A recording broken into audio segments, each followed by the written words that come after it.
Hey everybody, it's just me, Eanwulf again. I want to take the time to create my second tutorial video dealing with Monster Island Pacific Realm. This time we're going to be explaining how each combat turn breaks down, meaning what you do, and then we're going to go over the first part of how you can do it. When I say this, I mean basically your combat turn is like any other game. You roll for initiative, figure out who goes first. Then once you do that, you figure out what you can possibly do, and then you try to execute those performances. Um, since the actual action part, like your combat stuff, is a little bit lengthier than the rest, I'm going to do like a third tutorial just dealing with that. This tutorial right now is going to deal with three elements. It's going to deal with your initiative phase, your movement rules and guidelines, and then the potential hazards you can encounter while moving. Alright. Much like any other game, you roll for initiative. What we do there, if you see the phases listed, we're going to roll to determine the order of initiative. In order to do that, you roll a six-sided die and add your monster's mind attribute rating to that result. You then total them, and once determined, each person will act in that order. Now when you're determining the results, the order goes from highest to lowest. If by some chance you have a tie, kill my Godzilla music. If by some chance you have a tie in initiative, it goes to the monster with the highest mind rating. If those mind ratings are still equal, both of those monsters that are fighting over strategic position for that portion of the round, they both act at the same time. They both go simultaneously. And initiative, unlike some games where you set everything in a key pattern, it's actually re-rolled each round. That way you stand a better chance of, like if you get your butt handed to you, you know you're going to go last. You're not going to go last every round. In theory, you could theoretically go first, which might be the tactical edge you need to win a game. But once you rolled initiative and you determine the order everybody gets to act, they get to act. Getting to act means one of three things. You can either move and attack. Those are interchangeable too. There's basically movement involved and an attack made. You could theoretically attack and move. So you have movement occurring, attacking occurring. The second option is to do double movement of some kind. As far as I read, you could mix. You could theoretically run and then leap. You could fly 2 rounds, whatever you wanted to do, as long as each movement rating is resolved separately, meaning that you do all your ground movement first, then all of a sudden you go, oh wow, there's a chasm there, I want to try to leap across it, now I'll go to leaping. But you can spend the round doing 2 movement actions as opposed to movement and an attack. Or you can do the third option, which is no movement, no attack. And there's a couple situations where this will act as the instigating factor for some kind of tertiary effect. A prime example would be recovery or rest phase. If you do absolutely nothing for the round, you can recover your health rating and life points back. Another example would be trying to break free of something, like some kind of cocoon entangling effect like spider webs, or you could theoretically try to break free of a grapple. Most of that stuff requires you do nothing but that one thing, if that makes any sense. So whenever you get a chance to do something, it's one of three things. It's some kind of movement and some kind of action involved. It's either going to be double extended movement, or it's going to be absolutely nothing and use that to instigate some kind of tertiary effect, such as resting, escaping, etc. Now movement has different types. You first have your ground movement. That's your normal movement, meaning that you can move up to that many inches equal to your move rating. Sometimes you'll have the running power attached to your monster that will increase this base movement. But overall, movement on the ground is normal. You just use your flat out move rating. You then have what's called the leaping ability. That is a power. And what you can do is you can leap up to how many ever inches of power you have. I think it's like 1 point for every 3 inches. So if you had 9 inches of leaping, you could leap 9 inches in distance. That allows you to ignore intervening terrain on the bottom. Like let's say there was a lava bed or a river, you could leap over that. You can use it to leap onto the tops of buildings. Buildings have different elevation ranks. We'll learn about that a little bit later in climbing. But as long as you can reach your target in one move, you can leap to pretty much anywhere. You can leap on top of a building, you can leap over a building, you can leap over a molten pool of lava, etc. Leaping's also cool because you have the possibility of hitting flying targets. In your standard rules, anything flying was considered 6 inches above the ground or 6 inches above the table. And you couldn't theoretically hit a flying target unless you had a flying ability yourself or if you had at least 6 inches of leaping. They expanded that with the first expansion to have heights 2 levels now. They have low altitude and high altitude. So I'll tell you about that in flying, but basically if your leaping matches or exceeds their flying rank, you can still theoretically try to hit them in the air. And by hitting them in the air, that means you can leap and punch them, or you can leap to perform another combat action like a grab, pile driver, no, I guess you couldn't really throw them, but I guess you could leap and throw something at them, but you don't really need to leap to do that. But we'll get into that with the action phase. But as long as the key thing to remember here is if your leaping equals or exceeds their current flight height, you have the ability, the capability to actually attack them as if they were on the ground next to you. The third movement type is flying. Flying has been expanded a little bit. They now have 2 altitude levels. You have what's considered low altitude level, that is 6 inches above the table. You have high altitude level, which is 12 inches above the table. Normally ground-based stuff cannot attack you if you're flying above them. Flight, once it's declared, you remain flying until you decide not to fly anymore, or if you get knocked out of the sky. If by chance you do get knocked down to the ground, you take what's called falling damage, and that is equivalent to 3d6 worth of damage from low altitude and 6d6 worth of damage equal to high altitude.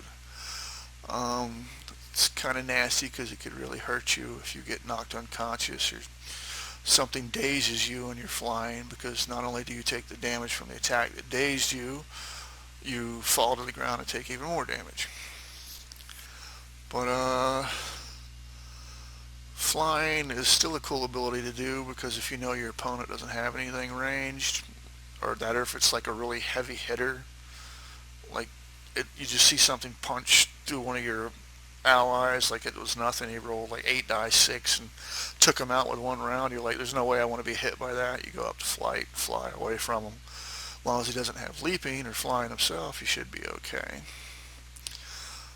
They didn't have what's called climbing movement. In order to initiate climbing, it's usually for buildings. You can pretty much think like King Kong climbing on top of the Empire State Building.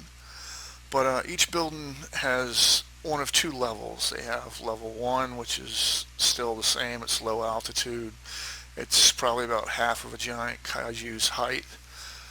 Then you have level 2, which is his height or higher, so you're talking like 100 feet, whatever. But in order to climb, you must first start off adjacent to the building that you wish to climb or the surface that you wish to climb. and you instigate the climb, and it takes time to do. In order to climb a level 1 or low altitude structure, it requires one turn of climbing. It takes 2 turns to climb up above what they call a high altitude or a level 2 height. Uh, if you stop mid-climb, you're technically considered to be holding on to the building or the structure, and you can still do stuff like blast attacks, whatever. But if you get hit and knocked down from your climb, you take falling damage equal to the height, just like flying. 3d6 for low altitude, 6d6 for high altitude. There was a monster ability called clinging, which allows you to cling to the surfaces when it comes to climbing. I just want to double check, because it says you can swiftly climb up the top of any tall key building.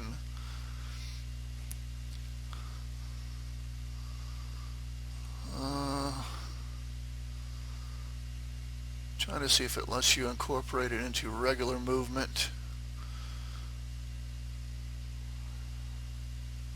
or if it lets you just simply climb a level 2 building in one round.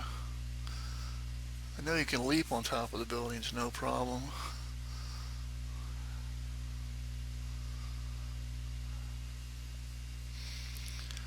Two turns, 2 levels high. Oh, it looks like you might be able to have higher altitudes too for buildings, but I really wouldn't want to go over the 1 or 2 just because it's too many rules to worry with. I would say clinging would allow you to continue climbing without having, because it states in order to climb a building you must start your turn adjacent to it. I would say clinging would remove that, so theoretically you could scamper up a building. Let's say if you had 10 inches of movement, the building was 6 inches away, it was a level 2 structure, that would eat up 8 inches of movement, if that makes sense. 6 to close the distance and another 2 to get to the top of the building. That's how I think I would handle clinging. But that's pretty much it for climbing. Takes a turn to climb level 1, 2 turns to climb level 2. You have to start off adjacent to the building or structure to do so. And if you get knocked down mid-climb, you take falling damage. Then there is the swimming movement. For swimming, if you have the power swimming, this helps a lot, because you get to ignore a lot of these detrimental effects. And you just simply swim through the water at whatever your movement rate is for the power. Now, there are 2 depths of water. There is what they consider shallow water, that is half a kaiju's height, or depth in this case. And normally if you can't swim, you can only move 2 inches of movement, and you suffer a -1 penalty to hit other opponents. That is, if you don't have the swimming power. If you have the swimming power, you ignore that. But a normal kaiju that doesn't, or a normal opponent that doesn't have swimming, they're limited in movement and they take a penalty to hit. There's also the second level of water depth, which is called deep water. That is considered over a kaiju's head. If in deep water you can only move 1 inch of movement, and unless you have the immunity to drowning power, you will be forced to hold your breath and technically drown in a period of time. If trying to make attacks underwater at deep depth, you suffer a -2 penalty to hit. And the rules for drowning is, where's the actual holding your breath? I know you can hold your breath for a number of rounds. There we go. If you're in deep water depths and you don't have the power of immunity to drowning, You can hold your breath for a number of turns equal to your health score. After that, you start taking 2d6 damage. And it doesn't look like armor will protect that damage either. It's just because it's all internal. So you can hold your breath a number of turns equal to your health score, and after that you take 2d6 damage per turn until either you find some way of surfacing or you go unconscious. But once again, if you have the swimming power, you're not limited in movement other than the power's rank, and you don't suffer the penalties to attack opponents. Now, if you don't have the immunity to drowning power, you're going to have to hold your breath and pray you don't run out of time before you reach the other side.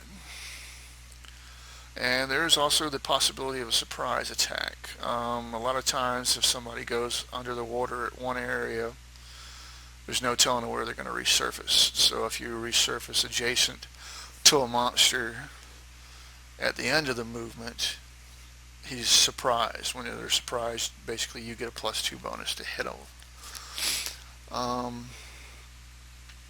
You'll see later below the tunneling ability. Tunneling usually automatically grants surprise.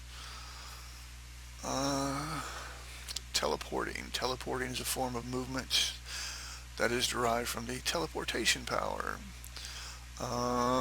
It's self-explanatory. You can ignore and bypass structures, line of sight. Basically, you pick point A, point B, teleport from point A to point B. You don't have to worry about crossing lava beds, water, tops of buildings, stuff like that. Hell, you can teleport on the other side of a building too. But as long as you have the distance to cover it, you can pretty much teleport anywhere on the map. Then there's tunneling. Tunneling is similar to teleportation, except you disappear at point A, tunnel beneath the ground. You can tunnel beneath hazardous terrains like lava, quicksand, swamps. As long as you bypass it completely when you surface, there's no penalty there. It's just you mark A, point B, and you consider tunneling under the ground. You can surprise an opponent with tunneling. Let me see.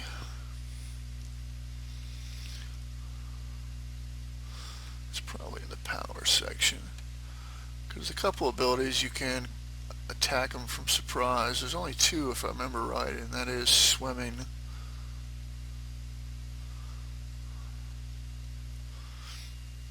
Yeah, tunneling's automatic because you just pop up out of the ground at them. You get a +2 bonus to attack. And swimming's kind of conditional as long as you manage to disappear at point A and then you resurface at point B. So tunneling and swimming can surprise opponents. So that's basically your movement types. You got your ground, your normal, you have leaping. That's where you leap over obstacles. You can land on buildings. Then you have flying. Once you're flying, the benefits of that is not being hit by ground-based attacks, unless of course your opponents have flying themselves, or leaping that equals or is greater to your flying height. There's 2 altitude levels, low height and high height. Climbing is a type of movement. You start adjacent to a building or a structure and you climb it. There's 2 levels, and each level takes a certain amount of turns to get to the top. Level 1 is 1 turn, level 2 is 2 turns. No roll needed to climb, but if you do get knocked down mid-climb, you will take falling damage. And as always, fall damage is 3d6 at level 1, 6d6 at level 2. Swimming grants you a surprise attack if you pop up adjacent to an opponent. Basically, it's you popping up from nowhere. Aha! There's 2 depths of water. There's shallow water and there's deep water. Deep water is considered to be over your head. If you don't have the immunity to drowning power, you have to hold your breath. Both depths limit movement limit normal movement, that is. Shallow water, you can only move 2 inches. Deep water, only move 1 inch. And you suffer penalties to hit in the water as you're basically swimming in the water. Um, Shallow water is a -1 penalty. Deep water is a -2 penalty. And if you have the swimming power itself, you get to ignore most of this other than the drowning portion. If you have the swimming power, you're adept at swimming underwater. You're not considered spending your time just treading water and trying to move itself. It all comes natural. Doesn't impede you whatsoever. Alright, so we have initiative, we have movement. During your movement, you can move through various hazards. These would be types of terrain that would hinder you or harm you. There's your generic hazards, which is your cliffs, hills, and mountains. Most of those are just cosmetic. Your kaiju or mecha is considered so big that it's not going to be affected by these things. Now, some cliffs and mountains might have heights attached to them that you need to climb. You would basically, I would probably draw an outline on the map and list the height level, and you would treat that as a building. Basically, you would be spending 1 to 2 turns climbing up to the new height, the new elevation level. But for the most part, they're just cosmetic stuff. So if you see a map that looks like it's got rugged terrain, and unless there's some kind of border drawn around it, a notation made, just treat it like it's normal ground. Now there are hazards called geysers. Those are your hot scalding water spouts. The rules for those are simple. When you cross over one, be it flying or ground movement, it says anytime a mech crosses over, so I'm assuming, yeah, leaping too.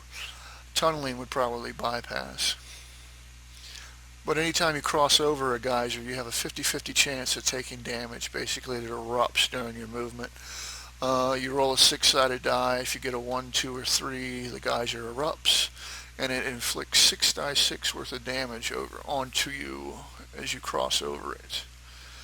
Geysers will be listed on the map and labeled appropriately so you'll know where they were or where they are. Other types of hazards, of course, is molten lava. Molten lava usually accompanies a volcano. Volcano would probably be an elevated structure. Show you how tall it is, like a building, level 1 or level 2. Assuming most volcanoes would be level 2.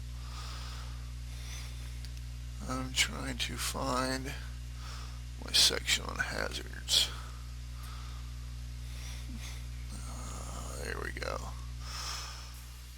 Molten lava, whenever you touch it, period, it does 4d6 worth of damage to you. Of course, if you have the power of immunity lava, you wouldn't take any damage from you. You can drop monsters into lava. You can throw them into lava. You can shove them into lava. You'll learn more about that in the actions, but basically the bottom line is anything that touches it suffers 4d6 damage. If you remain in the lava, you take another 4d6 basically at each turn until it escapes. I guess you could theoretically mix the types like quicksand and molten lava. It could just be fiery magma that sucks you down. But that deals with molten lava. Then you have ocean. That's your ocean terrain. Sometimes you might never know. It might be an underwater battle. Everything's considered deep water. That's where you come into the play of holding your breath. You have to hold your breath or possess the immunity to drowning power in order to operate properly in the ocean. It's considered deep water. Normal, non-swimming kaiju can only move 1 inch of movement. Trying to think if you can leap underwater. I don't think so. I think the way it's worded is wade.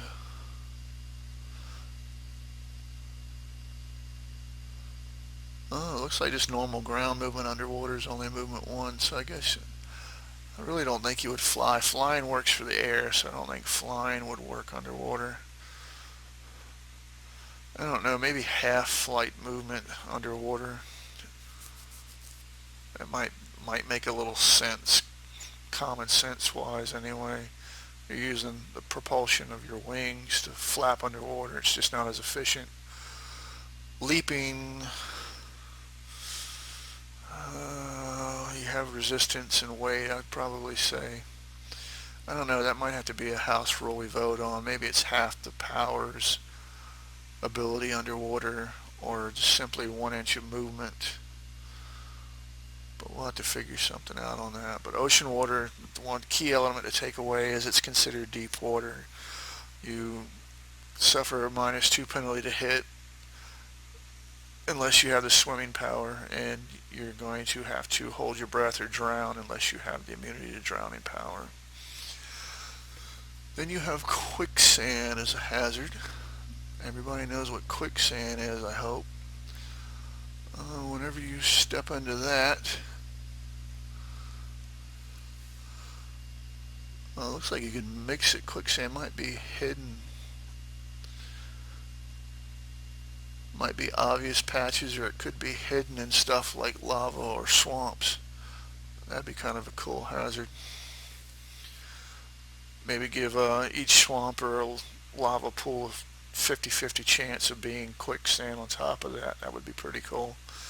But the rules for quicksand is whenever you step or walk over it, you become trapped.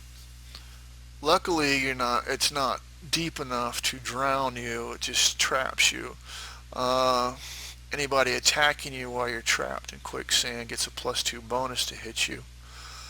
And you can't move. You can still attack if anything gets near you, like punches, bites, blasts.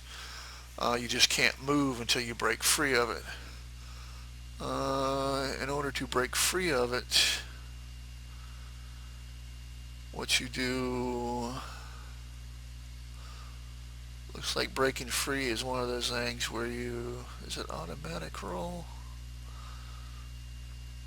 I have to read the section on grabs, but in order to break free of it, you roll your strength damage dice. Like, let's say you had 3 dice 6 strength damage, you would roll those 3 dice 6, and if your total exceeds 15, you break free, and you manage to pull yourself to safety, and you can move out of it.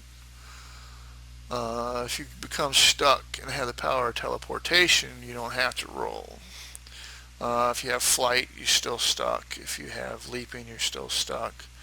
But it looks like teleportation, even tunneling, it looks like tunneling, you can't even.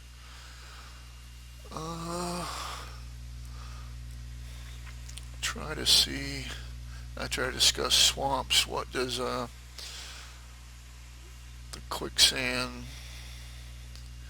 if it takes a turn to break free? Alright, then you have swamps. Swamps are the only terrain that I know of that it doubles your movement cost for the most part. It's just thick gooey mud and water, but it's not enough water to be like actual levels of water. It's just called swampland. But in order to pass through that on normal ground movement, you spend 2 inches of movement to cover 1 inch of actual distance. And as always, if you have flying, leaping, swimming, teleporting, or tunneling, you can ignore those penalties altogether. Let me see about grab when you break free, because I'm assuming that would pertain to what a quicksand's ability is. Breaking free takes an attack. Okay. So instead of attacking or blasting a monster that round, you can attempt to break free. Okay, that makes sense. Alright. Hopefully I didn't confuse anybody. I have a map that I've been working on. Show you an example of how things are broken down.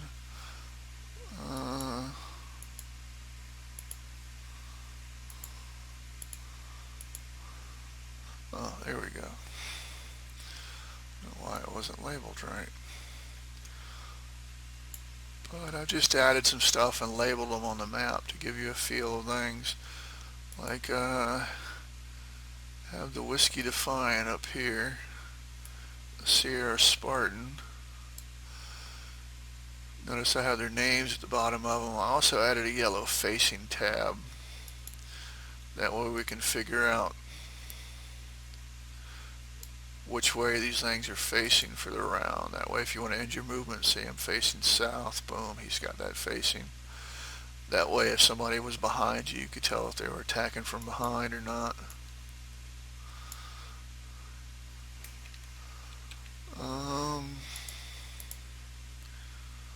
Move that back to where it was. You'll also see that I have some items with a name and then a rating below them.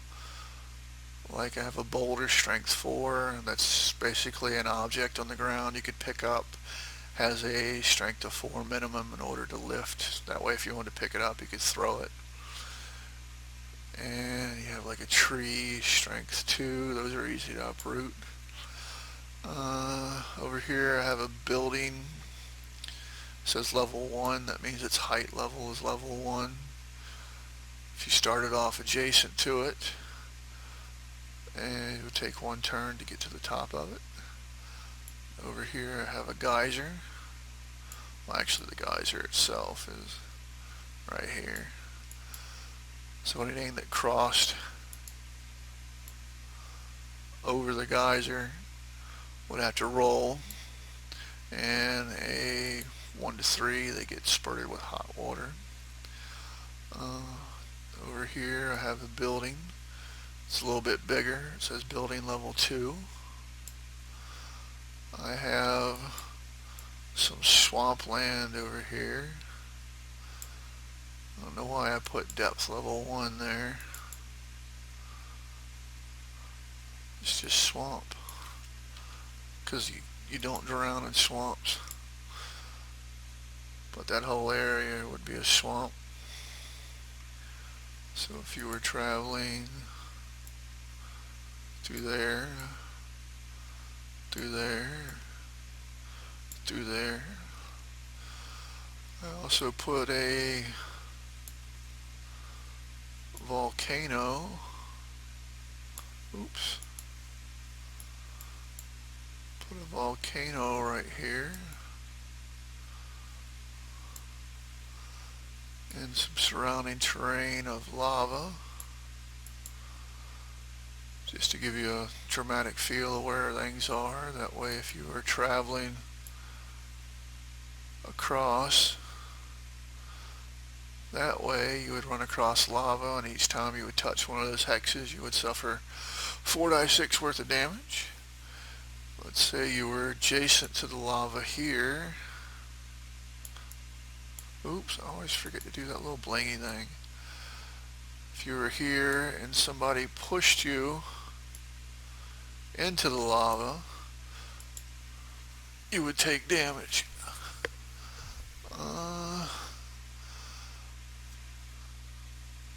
Pretty much it as far as movement and hazard types. As I said, I added a map. Having fun working on it and throwing stuff. Of course, half the stuff won't be on it when you actually play it. But for the most part, that's what I wanted to cover on this. And that was what you do each round, and that is you roll initiative, and then you get to act. And that covers everything except for the actual actions themselves. And those I'll cover in the last basic tutorial. That way you'll have 3 parts. You'll learn how to make something, how to figure out what you get to do, part of what you get to do, and then the final one is the rest of the important stuff on what you get to do. And those will be your combat options and maybe a little bit of tactics advice, explaining if you're going to punch something, if you're going to grab it, if you're going to break free of something, blah blah blah. But I do believe that is everything I wanted to cover here. So I will let y'all go. And once again, thanks for coming around. If you have any questions, by all means, you know, text me in the game and I'll answer them. And hopefully we'll have enough people to start throwing down having fun. Either way, y'all have a good night. Bye bye.